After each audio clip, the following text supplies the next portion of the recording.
मी निखिल प्रभाकर राहकर आपल्या चॅनलच्या नवीन व्हिडिओमध्ये तुम्हा सर्वांचं स्वागत करतो. फ्रेंड्स हा आपला सायन्स ऑफ मेडिटेशनचा चौथा एपिसोड. यामध्ये आपण पाहणार आहोत ध्यान करताना तुमच्या मेंदूमध्ये नक्की काय होतं, म्हणजेच काय, what actually happens inside your brain when you meditate. Friends, तुम्ही मेडिटेशन करायला बसता, डोळे बंद करता, शरीर शांत, बाहेरून जर पाहिलं तर बाहेरच्या व्यक्तीला असं वाटेल की काहीच होत नाहीये, पण तुमच्या आतमध्ये एक थॉट येतो. मग काय होतं, तो थॉट आला की तुमचं अटेन्शन दुसरीकडे जातं. तुमचं अटेन्शन दुसरीकडे जाणवतं, हे तुम्हाला जाणवतं की अरे माझं मन भरकटलेलं आहे. आणि मग तुम्ही काय करता, परत तुमचं अटेन्शन तुम्ही ज्या गोष्टीकडे फोकस करत आहात त्या गोष्टीकडे येतं आणि पुन्हा थॉट, पुन्हा अवेअरनेस, पुन्हा रिटर्न. बाहेरून जर पाहिलं तर ही शांतता वाटते, पण आतमध्ये आपल्या शरीराच्या आतमध्ये कम्प्लीट एक मेंटल प्रोसेस चालू असते कंटिन्युअसली जेव्हा आपण मेडिटेट करत असतो तेव्हा.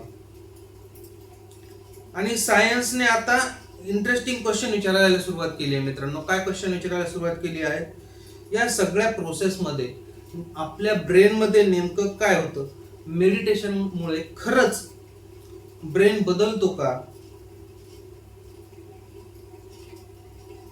मेडिटेशन मध्ये कोणते कोणते ब्रेनचे नेटवर्क्स इन्व्हॉल्ड असतात, माइंड वॉन्डरिंग म्हणजे ब्रेन मध्ये नेमकं काय होतं, आणि मेडिटेशन रिव्ह्यूज युअर ब्रेन हा क्लेम खरंच किती खरा आहे. आज आपण मेडिटेशनच्या आत म्हणजेच आपल्या ब्रेनच्या मध्ये प्रवेश करणार आहोत मित्रांनो. तर मित्रांनो, चला आपण आपल्या पार्ट 1 पासून सुरू करूया. ब्रेन म्हणजे एक मशीन नाही हे आपण पहिले समजून घेतलं पाहिजे. काय, आपण अनेकदा म्हणतो मेडिटेशन ब्रेनवर काम करतं, पण ब्रेन म्हणजे एक सिंगल स्विच नाहीये मित्रांनो. ब्रेनमध्ये अनेक रिजन्स आहेत, अनेक रिजन्स मध्ये वेगवेगळ्या नेटवर्क्स आहेत. हे नेटवर्क्स एकमेकांशी कम्युनिकेट करत असतात आणि हे कम्युनिकेशन थ्रू आपलं पूर्ण ब्रेन जे आहे ते आपली कंप्लीट बॉडी कंट्रोल करत असतं. म्हणून मेडिटेशन समजून घेताना हा ब्रेन पार्ट ऍक्टिव्ह झाला इतकं पुरेसं नाही, आपल्याला हे पाहावं लागतं मित्रांनो की वेगवेगळे ब्रेन नेटवर्क एकमेकांशी कसे इंटरॅक्ट होतात. आणि इथे 3 नेटवर्क असे आहेत मित्रांनो जे सगळ्यात जास्त इंटरेस्टिंग आहेत आणि हे सगळे एकमेकांशी इन्व्हॉल्व असतात. पहिलं म्हणजे डिफॉल्ट मोड नेटवर्क ज्याला आपण DMN म्हणतो, दुसरं म्हणजे एक्झिक्युटिव्ह कंट्रोल नेटवर्क आणि तिसरं म्हणजे सॅलियन्स नेटवर्क. तर चला आता आपण हे एक एक करून एक एक नेटवर्क समजून घेऊया. चला आपण आलेलो आहोत मित्रांनो आपल्या व्हिडिओच्या पार्ट 2 कडे, ज्याच्यामध्ये आपण समजून घेणार आहोत डिफॉल्ट मोड नेटवर्क म्हणजे नेमकं काय. माझं मन कुठे गेलं, तुम्ही मेडिटेशनला बसले आहात, ब्रीथवर लक्ष आहे मित्रांनो तुमचं, तुम्ही तुमच्या श्वासोश्वासावर लक्ष देताय. श्वास बाहेर, श्वास आतमध्ये, श्वास बाहेर, श्वास आतमध्ये. आणि अचानक काय होतं, उद्या काय करायचं हा आपल्या डोक्यात एक थॉट आलेला आहे मित्रांनो. काय, मग अजून एक थॉट आला, त्याने मला कळलं असं का बोलला असेल. मग आपल्या डोक्यात अजून एक थॉट येतो, मला सगळं ठीक आहे, मी मेडिटेशन करतो, पण माझ्या करिअरचं काय.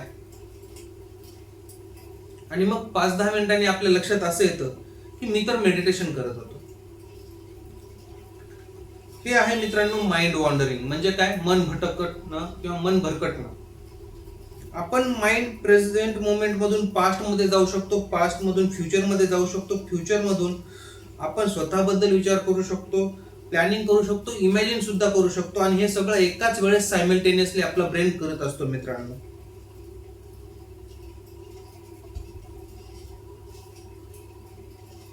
या इंटरनल डायरेक्ट थिंकिंग आणि माइंड वॉन्डरिंगशी डिफॉल्ट मोड नेटवर्क जे आहे मित्रांनो ते जोडलेलं असतं, ज्याला आपण DMN असंही म्हणतो. पण इथेही एक इम्पॉर्टंट करेक्शन आहे मित्रांनो. काय करेक्शन आहे, मेडिटेशन टर्न्स ऑफ DMN. म्हणजे काय की मेडिटेशन केल्यामुळे डायरेक्ट मोड नेटवर्क जे आहे ते टर्न ऑफ होतं, हे असं म्हणलं जातं. पण हे इतकं सिंपल नाहीये मित्रांनो. मेडिटेशन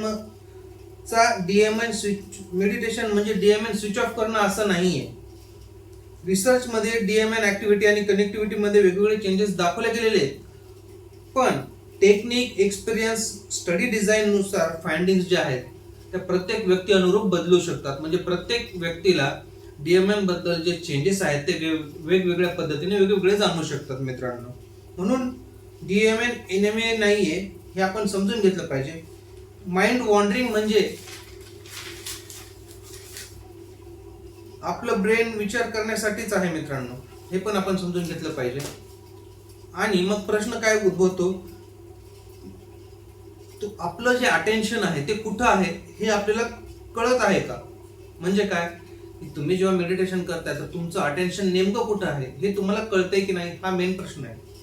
चला मित्रांनो, तर आपण आता आलोय आपल्या व्हिडिओच्या पार्ट 3 कडे. आपण इथे पाहणार आहोत एक्झिक्युटिव्ह कंट्रोल, अटेन्शन परत आणणं. आता समजा मित्रांनो, तुमचं माइंड भरकटलेलं आहे, पण तुम्हाला जाणवलं आणि मग तुम्ही काय केलं, म्हणालात okay back to the breath, म्हणजे तुम्ही ब्रीथिंगवर फोकस करताय, तुमच्या डोक्यात थॉट आला, तुमचं माइंड भरकटलं आणि मग तुमच्या हे लक्षात आले, मग तुम्ही काय केलं की नाही, मला परत ब्रीथवर फोकस करायचं आहे, असं संदेश आपल्या ब्रेनकडे पाठवला आणि तुम्ही परत फोकस तुमचं जे आहे ते ब्रीथवर आणलं. ही छोटी गोष्ट आहे मित्रांनो, पण जर मेडिटेशनच्या दृष्टीने पाहिलं तर हीच प्रॅक्टिस आहे, ज्याच्यामध्ये आपण आपलं जे अटेन्शन आहे ते पुन्हा त्या ऑब्जेक्ट कडे घेऊन येतोय, ज्या ऑब्जेक्टवर आपण फोकस करत होतो. फोकस अटेन्शन मेडिटेशन मध्ये एखाद्या ऑब्जेक्टवर लक्ष ठेवणं आणि भटकलेलं मन पुन्हा योग्य गोष्टीवर केंद्रित करणं हेच इम्पॉर्टंट आहे मित्रांनो, आणि आहे जे कॉग्निटिव्ह कंट्रोलशी जोडलेलं आहे. आणि हे जे कॉग्निटिव्ह कंट्रोल आहे मित्रांनो, फोकस, डिस्ट्रॅक्शन, अवेअरनेस आणि रिटर्न, हा जो लूप तयार होतो मित्रांनो, हा लूप पुन्हा पुन्हा येतो. आणि म्हणूनच मेडिटेशन जे आहे मित्रांनो, हे फेल्युअर नसून ट्रेनिंगचा एक भाग असतो. म्हणजे काय मित्रांनो, तुम्हाला कळलं का मला काय सांगायचंय, तर की जेव्हा आपण डिस्ट्रॅक्ट होतो आणि डिस्ट्रॅक्ट होऊन आपण पुन्हा जेव्हा अवेअरनेस कडे येतो, जेव्हा आपण परत आपला फोकस आपल्या ऑब्जेक्ट कडे घेऊन येतो, हा मेडिटेशनच्या ट्रेनिंगचा एक भाग आहे. चला मित्रांनो, आपण आता आपल्या पार्ट 4 कडे येऊया, जे आहे सॅलियन्स नेटवर्क. मित्रांनो, मला कळालं की मी भरकटलोय. आता इथे एक इंटरेस्टिंग मोमेंट निर्माण होते. काय, आपण विचारामध्ये हरवलो जातो आणि अचानक वेट, मी मेडिटेशन करत होतो. हा मोमेंट म्हणजे अवेअरनेस आहे. बरोबर आहे मित्रांनो, जेव्हा आपल्याला लक्षात येते की अरे मी तर मेडिटेशन करत होतो, हा अवेअरनेस आहे. आणि सॅलियन नेटवर्क जे आहे त्याला इंटरनली आणि एक्सटर्नली महत्वाचं सिग्नल डिटेक्ट करण्याशी आणि अटेन्शन स्विचिंग सोबत जोडलेलं आहे. म्हणजे काय, सायलेंट नेटवर्क जे आहे ते काय करतं, तुमचं जे इंटरनल आणि एक्सटर्नल सिग्नल्स आहे ते कॅप्चर करतं आणि पुन्हा तुमचं जे थॉट प्रोसेस आहे किंवा पुन्हा तुमचं जे फोकस आहे ते तुमच्या ऑब्जेक्ट कडे नेण्यासाठी जी प्रोसेस आपल्या ब्रेन मध्ये होते, त्याचं काम जे पूर्ण आहे ते हे सॅलियन्स नेटवर्क करत असतं मित्रांनो. रिसर्च मध्ये सॅलियन्स नेटवर्क, डीएमएन आणि ईसीएन यांच्या इंटरॅक्शन बद्दल बरेच स्टडीज झालेले आहेत मित्रांनो. आणि म्हणून मेडिटेशनचा ब्युटिफुल लूप दिसतो. काय लूप दिसतो मित्रांनो, mind wandering, notice, attention control, return, पुन्हा आणि पुन्हा, हे एक लूप मध्ये चालू असतं. चला मित्रांनो, आता आपण आपल्या व्हिडिओच्या पार्ट 5 कडे आलो आहोत, जिथे आपण जाणार आहोत इमोशन्स कडे. समजा तुमच्या बॉसने तुम्हाला क्रिटिसाइज केलं किंवा तुमच्या एखाद्या जवळच्या व्यक्तीने तुम्हाला दुखावलं, तुम्हाला रागाने बोललं. क्षणात काय होतं आपल्या मनामध्ये, आपण इमोशनल होतो. मग आपल्या मनामध्ये राग येतो, फिअर येतं, आपल्याला हर्ट वाटतं, त्याच्यानंतर आपल्याला अँझायटी जाणवते आणि बॉडी सुद्धा ह्या गोष्टीला रिस्पॉन्ड करू लागते मित्रांनो. हार्ट रेट बदलतो, आपले जे मसल्स आहेत ते टेन्स होतात, आपली जी ब्रीदिंग आहे ती वाढू शकते किंवा स्लो होऊ शकते.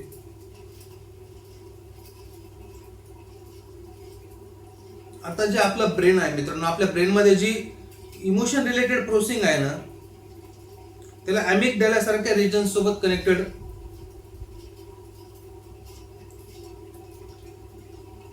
जी आहे, अॅमिगडाला रिजन जो आपल्या ब्रेनचा आहे, तो रिजन या सगळ्या गोष्टींशी कनेक्टेड असतो.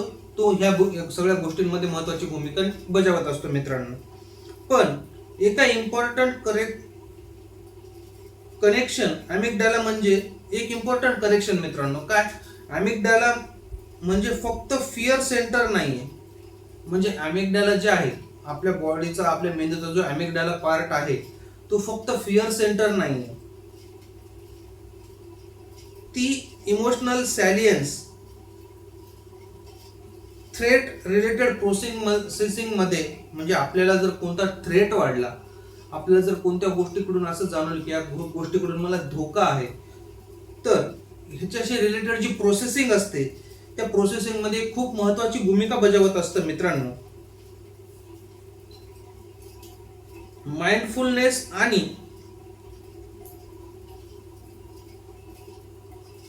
अॅमिग्डाला रिॲक्टिव्हिटी संबंधावर अनेक स्टडीज झालेल्या आहेत मित्रांनो, ज्याच्यामध्ये काय जी 2024 साली स्टडी झाली होती त्या स्टडीमध्ये काय सांगितलं आहे, त्या स्टडीमध्ये एक रिव्ह्यू करण्यात आला आहे.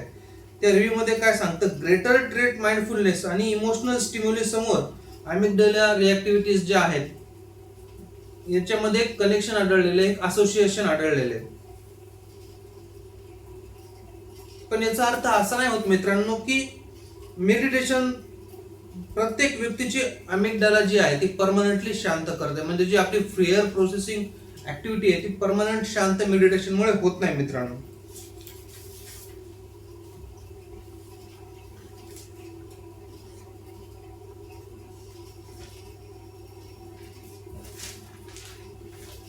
म्हणून आपण एक प्रॅक्टिकल डिफरन्स पाहू शकतो मित्रांनो. हा प्रॅक्टिकल डिफरन्स काय आहे, before meditation event emotion automatic reaction, आणि आपला जेव्हा अवेअरनेस वाढतो, अवेअरनेस वाढल्यानंतर काय होतं, इव्हेंटला आपण नोटीस करतो, नोटीस केल्यावर आपल्या मनामध्ये इमोशन येतं, त्या इमोशनला आपण ऑब्झर्व करतो आणि ऑब्झर्व केल्यानंतर आपण रिॲक्ट करतो मित्रांनो.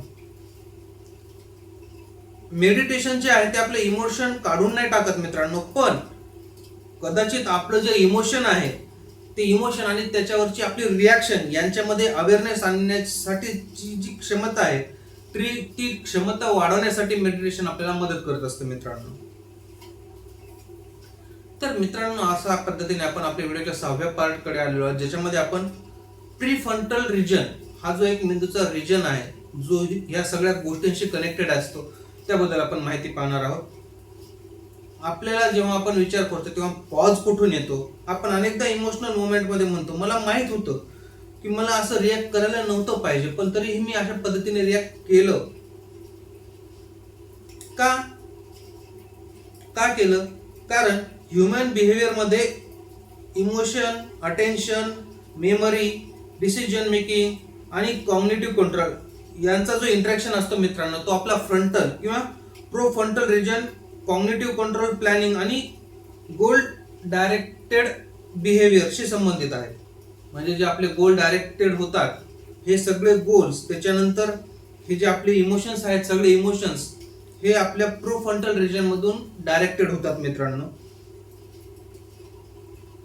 मेडिटेशन रिसर्च मध्ये अटेन्शन आणि इमोशन रेग्युलेशनशी संबंधित जे फ्रंटल आणि नेटवर्क लेवल चेंजेसचा अभ्यास केला जातो. त्यामध्ये काय सांगितलेलं आहे मित्रांनो, प्रोफ्रंटल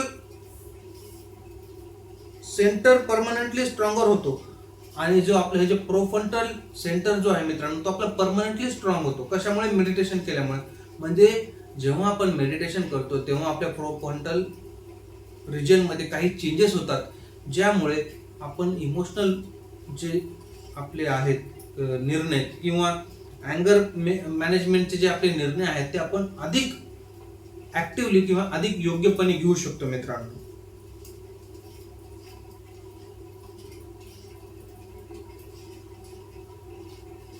आपला जो ब्रेन आहे मित्रांनो त्या ब्रेन मध्ये अटेन्शन आणि इमोशनल प्रोसेसिंग वेगवेगळ्या सिस्टीमच्या इंटरॅक्शन मधून घडतात आणि मेडिटेशन त्या इंटरॅक्शन मध्ये काही बदल घडवते का याचा अभ्यास सायन्स सध्या करत आहे. तर मित्रांनो आता आपण काय करतोय, आपण ब्रेन पार्ट्स पेक्षा आपण आपल्या बॉडीच्या नेटवर्क्सवर जास्त बोलतोय. तर आपण आता आपल्या व्हिडिओच्या 7व्या पार्ट कडे आलो आहोत आणि या पार्ट मध्ये आपण काय पाहणार आहोत की ब्रेन पार्ट्स पेक्षा जे नेटवर्क्स आहेत ते का महत्वाचे असतात. आता आपण एक मोठा शिफ्ट विचार करतोय मित्रांनो, काय मेडिटेशनने कोणता ब्रेन पार्ट ऍक्टिव्हेट होतो. पण मॉडर्न न्यूरोसायन्स मध्ये आणखी एक इंटरेस्टिंग प्रश्न आहे मित्रांनो. काय प्रश्न आहे? ब्रेनचे वेगवेगळे भाग एकमेकांशी कम्युनिकेट कसं करतात? याला ब्रॉडली फंक्शनल कनेक्टिव्हिटी असं म्हणता येईल. उदाहरणार्थ जर द्यायचं झालं, एक नेटवर्क इंटरनली फोकस थॉट्सशी संबंधित, दुसरं अटेन्शन कंट्रोलशी, तिसरं जे नेटवर्क आहे ते इम्पॉर्टंट इन्फॉर्मेशन डिटेक्ट करण्याशी आणि मेडिटेशन मध्ये या सिस्टीम मधील इंटरॅक्शन जे आहे ते बदलतं का? हा खूप इंटरेस्टिंग रिसर्च क्वेश्चन आहे मित्रांनो. वेगवेगळ्या मेडिटेशन स्टाईल्स वरच्या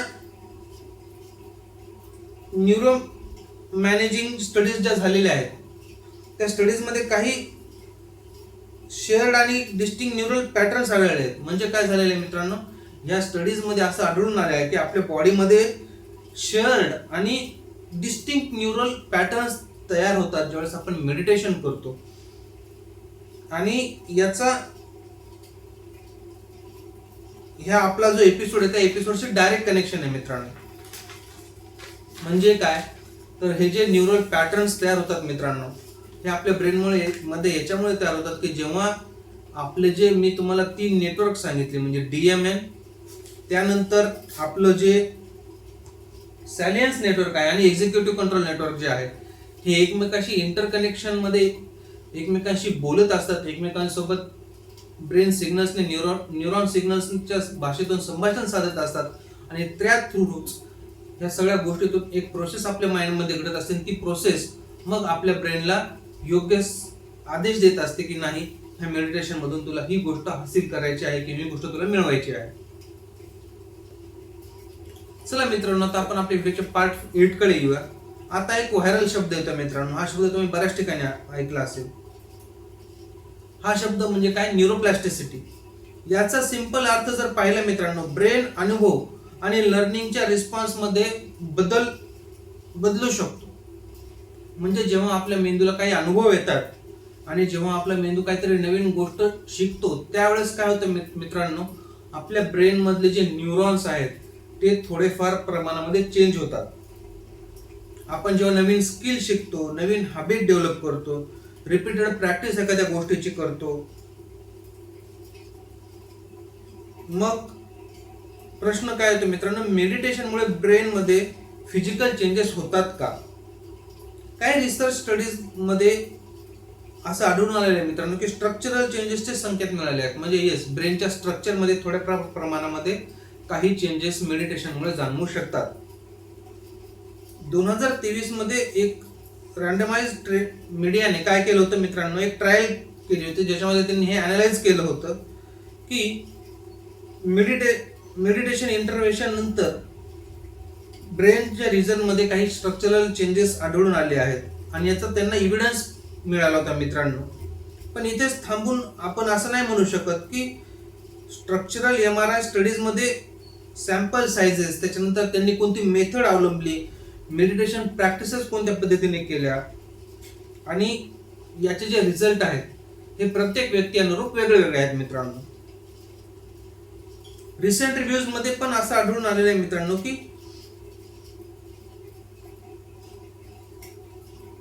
जे हेट्रोजेनियस मुवमेंट्स यामध्ये घडतात आणि जी कॅज्युअलिटी असते याच्यावर लॉंग टर्म ड्युरेबिलिटी बाबत अधिक रिसर्चची अजून गरज आहे. म्हणजे मित्रांनो, जेव्हा आपल्या बॉडीमध्ये किंवा आपल्या ब्रेनशी रिलेटेड काही कॅज्युअलिटी असते किंवा आपण एखाद्या गोष्टीच्या बाबतीत संभ्रमत असतो, ह्यावेळेस जेव्हा आपला ब्रेन या गोष्टींना प्रोसेस करत असतो त्याचा जो रिसर्च आहे तो अजून पूर्णपणे झालेला नाहीये. आणि यामुळे काय त्यांचं म्हणणं, आपलं म्हणणं असं आहे की जेव्हा आपण मेडिटेशन करतो त्यावेळेस आपल्या ब्रेनमध्ये जे चेंजेस होतात ते कधी कधी शॉर्ट टर्म असतात, कधी कधी लॉंग टर्म असतात. म्हणजे हे चेंजेस होण्यासाठी कधी कधी लॉंग टर्म वेळ पण लागू शकतो. तर ऍट द एंड याचा आउटकम काय निघतो मित्रांनो,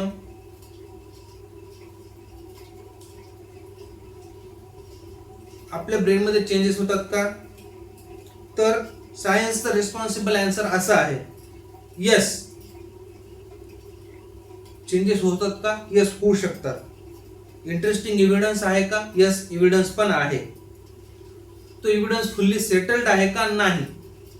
आणि ही सायन्सची खरी सायन्स आहे असं आपण म्हणू शकतो मित्रांनो. म्हणजे काय, जो एव्हिडन्स आहे तो अजून पूर्ण झालेला नाहीये, त्याच्याबद्दल अजूनही रिसर्चची गरज आहे मित्रांनो. चला मित्रांनो, आपण आपल्या व्हिडिओच्या पार्ट 9 कडे येऊयात. त्याच्यामध्ये आपण पाहणार आहोत brain function versus brain structure. हा फरक लक्षात ठेवा मित्रांनो, कारण ब्रेन फंक्शन म्हणजे काय, ब्रेन त्या क्षणी कसं काम करतं, ऍक्टिव्हिटी, कनेक्टिव्हिटी, नेटवर्क आणि इंटरॅक्शन. आणि ब्रेन स्ट्रक्चर काय म्हणतं, ब्रेनची फिजिकल अनाटॉमी कशी आहे, grey matter, volume, critical thickness. आणि हे दोन्ही एकच गोष्ट नाहीये मित्रांनो. मेडिटेशन रिसर्च मध्ये फंक्शनल चेंजेसचा अभ्यास मोठ्या प्रमाणावर झालेला आहे, तर स्ट्रक्चरल चेंजेसच्या बाबत जे एव्हिडन्स आहेत मित्रांनो ते अजून मिक्स्ड आहेत, म्हणजे ते कंबाइंड आहेत. म्हणून माझी ब्रेन मध्ये ऍक्टिव्हिटी बदलली आणि माझ्या ब्रेनची जी फिजिकल स्ट्रक्चर बदलली, हे दोन वेगवेगळे क्लेम्स आहेत मित्रांनो.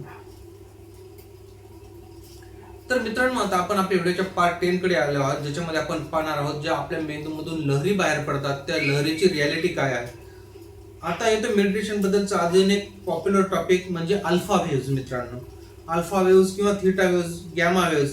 आणि याच्याबद्दल तुम्हाला इंटरनेटवर अनेक क्लेम्स मिळतील मित्रांनो. काय, अल्फा म्हणजे रिलॅक्सेशन, थीटा म्हणजे डीप हिलिंग, गॅमा म्हणजे एनलाइनमेंट. पण ब्रेन, आपण जेव्हा ब्रेनची गोष्ट करतो मित्रांनो, ब्रेन इतका सिंपल नाही. Brain is a very complex machine असं जरी आपण म्हणलं तरी चालतं. जेव्हा ब्रेनच्या ईसीजी स्टडीज काढल्या गेल्या मित्रांनो, त्याच्यामध्ये असं आढळून आलं मेडिटेशन दरम्यान ऑकेजनली चेंजेस दिसतात. ऑकेजनली म्हणजे काय, जेव्हा मेडिटेशन केलं त्याच्यानंतर ते चेंजेस काही वेळ राहतात. फोकस अटेन्शन रिसर्च मध्ये अल्फा, बीटा आणि गॅमा ऍक्टिव्हिटी संदर्भात ट्रेंड्स नोंदवले गेलेले आहेत. म्हणजे ह्या वेव्हज आपल्या ब्रेन मध्ये निर्माण होतात हे फाइंड आउट झालेलं आहे. पण स्टडीज मध्ये काय, एक सिग्निफिकंट हेट्रोजेनेसिटी आहे आणि एकच ब्रेन वेव्ह मेडिटेशनला डिफाईन करत नाही मित्रांनो. जेव्हा आपण मेडिटेशन करतो तेव्हा मेडिटेशन मध्ये एकच ब्रेन वेव्ह नसते, ह्या मल्टिपल वेव्हज असतात जे आपला ब्रेन कॅच करत असतो आणि सोडत असतो. म्हणून meditation is equal to alpha waves हा फॉर्म्युला नाही. ब्रेन ऍक्टिव्हिटी कॉन्टेक्स्ट डिपेंडंट आहे, म्हणजे तुम्ही कोणत्या कॉन्टेक्स्ट मध्ये तुमचं मेडिटेशन करताय त्या कॉन्टेक्स्ट रिलेटेड आपला ब्रेन जो आहे तो ऍक्टिव्हिटी करत असतो मित्रांनो.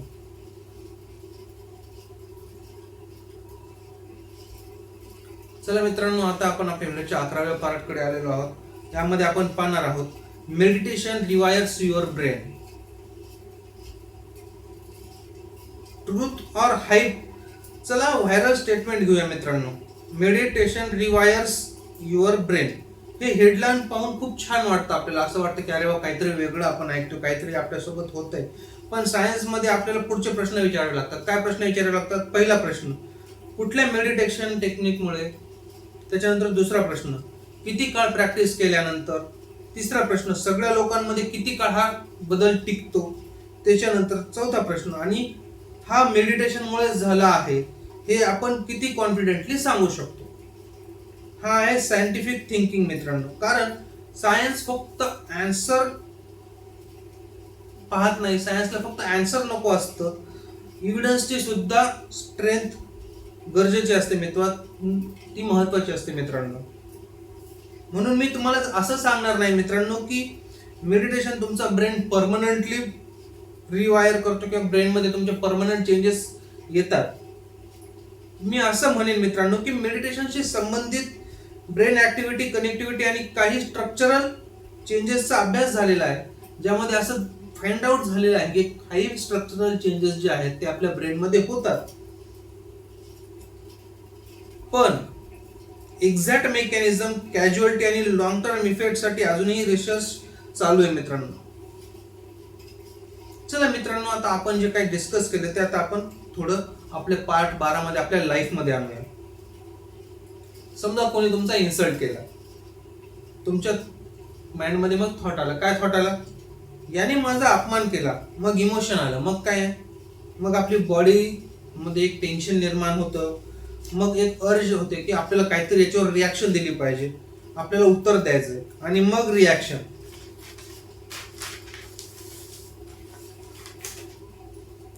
हा एक ऑटोमॅटिक लूप आहे मित्रांनो.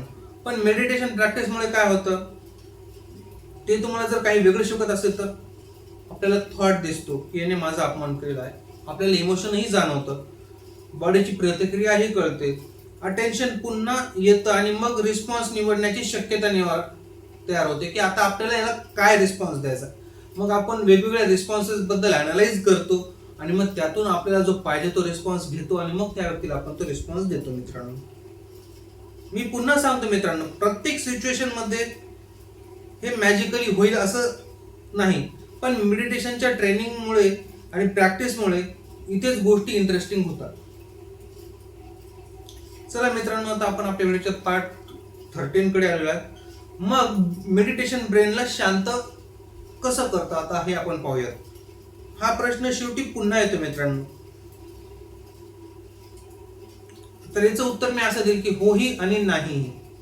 जर शांतता म्हणजे थॉट झिरो असं आपल्याला वाटत असेल की माझ्या डोक्यामध्ये कुठलेच थॉट्स येणार नाही, तर माझं उत्तर हे नाही असेल.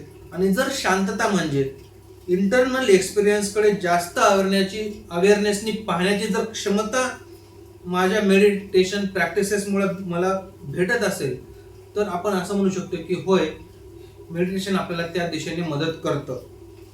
आणि ब्रेन रिसर्च आपल्याला सांगतं मित्रांनो, काय सांगतं आपल्याला की मेडिटेशन मध्ये काही मेजरेबल न्यूरल चेंजेस दिसू शकतात, पण ब्रेनला शांत करणं म्हणजे ब्रेन बंद करणं नाही. खरं तर कधी कधी मेडिटेशनमुळे काय होतं मित्रांनो, तुम्ही ब्रेनला अधिक क्लिअरली ऑब्झर्व करायला शिकत असता.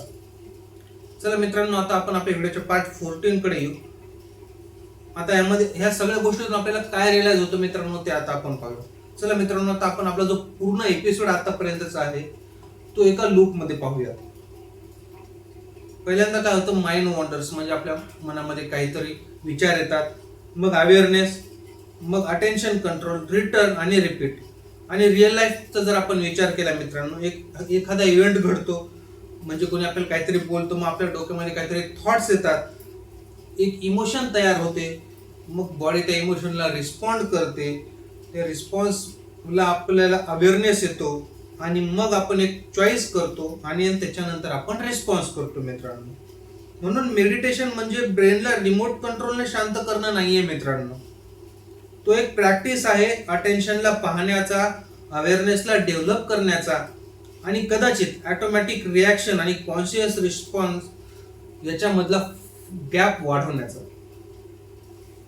ऍट द एंड मित्रांनो, तुम्ही मेडिटेशन करता, बाहेरून जर कोणी एखादा व्यक्ती आपल्याकडे पाहत असेल तर त्याला असं वाटतं की हा तर काहीच करत नाहीये, पण आतमध्ये तुमचं अटेन्शन भटकतंय, ते तुम्ही परत आणताय, थॉट येतोय तो तुम्ही ऑब्झर्व करताय, इमोशन येते त्याची तुम्हाला जाणीव होते, त्या इमोशनची जाणीव झाल्यानंतर त्याच्यावर तुम्ही एक रिस्पॉन्स निवडताय, मग तो त्याच्यावर तुम्ही रिॲक्ट करताय. आणि कदाचित हीच मेडिटेशनची खरी गोष्ट आहे मित्रांनो.